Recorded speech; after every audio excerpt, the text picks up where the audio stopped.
Hello and welcome to the Business Reporter Studios, where I'm joined by Professor Michael Find, a founder and chief scientist at Blue Yonder.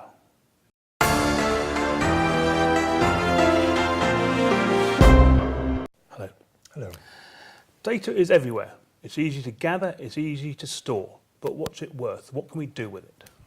Yeah, as you said, data is everywhere now, and its hardware is cheap, so one tries to gather all data that one has. But volume of data, it's not a value in itself. One has to get insights out of the data, and that is exactly what we are doing with very scientific methods. So how can we really get use out of the data then? We are actually making statistics of things that happen in this data. And in statistics, one distinguishes between several kinds. The first thing is what everybody knows, descriptive statistics. That tells us what has happened in the past. Way more interesting is what will happen in the future. That is called predictive analytics, and that is the second part that we are doing. The third part is then, once you have a prediction of what will happen in the future, what is then the decision or the action that I have to choose in order to, for example, to maximize profit from it or to get the best decision? And so if a program also gives the recipe of how you should decide, that is then called prescriptive analytics. And the king's discipline then is all this can be automated. So what decisions can be automated? We can automate all those decisions that come again and again on a more or less regular basis. So this is not the few once-in-a-lifetime strategic decisions. It's not those, but it is very many decisions. We say it's 99.9% in the business, because usually you have, for example, to decide every day on each article in each store whether you need to order more articles.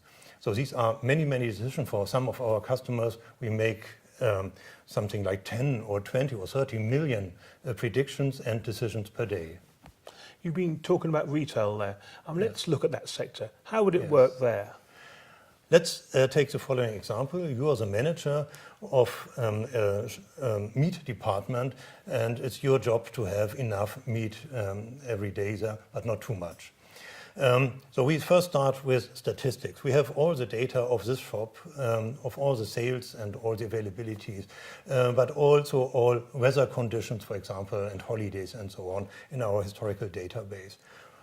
Starting from this, we then make predictions of what will be the demand for each single article tomorrow and the day after tomorrow.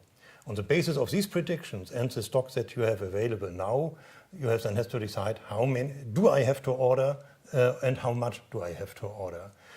And this decision is now made optimally, and this is the prescriptive part that the system gives you just the recipe, order so and so many. And the king's discipline then is that this is done completely automatically and directly fed into the ordering system. And what effect does all this have on pricing? Pricing is another very important example of what one can do in retail with our methods.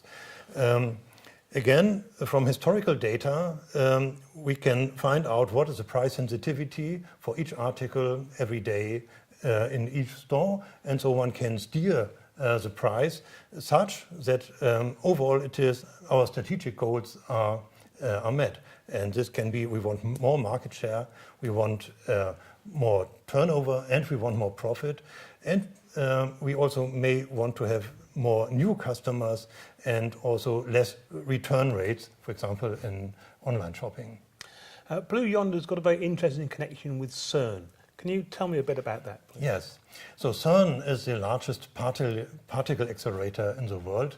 27 kilometers circumference, 100 meters underground in Geneva, and about 100,000 physicists from all over the world work there to find out what the world consists of in its tiniest part and which forces work there and so on.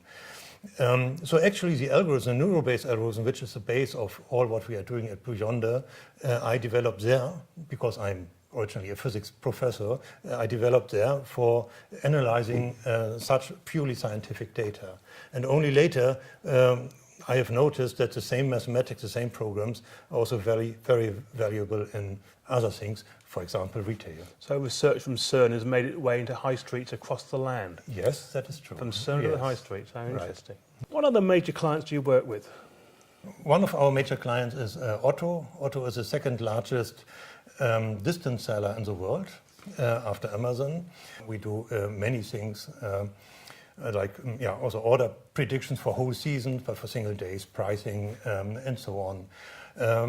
A few large drugstore chains belong to our customers, and also very large supermarket chains, for example, Kaufland and Tengelmann. For Kaufland, for example, we save just meat waste for more than 10 million euros per year.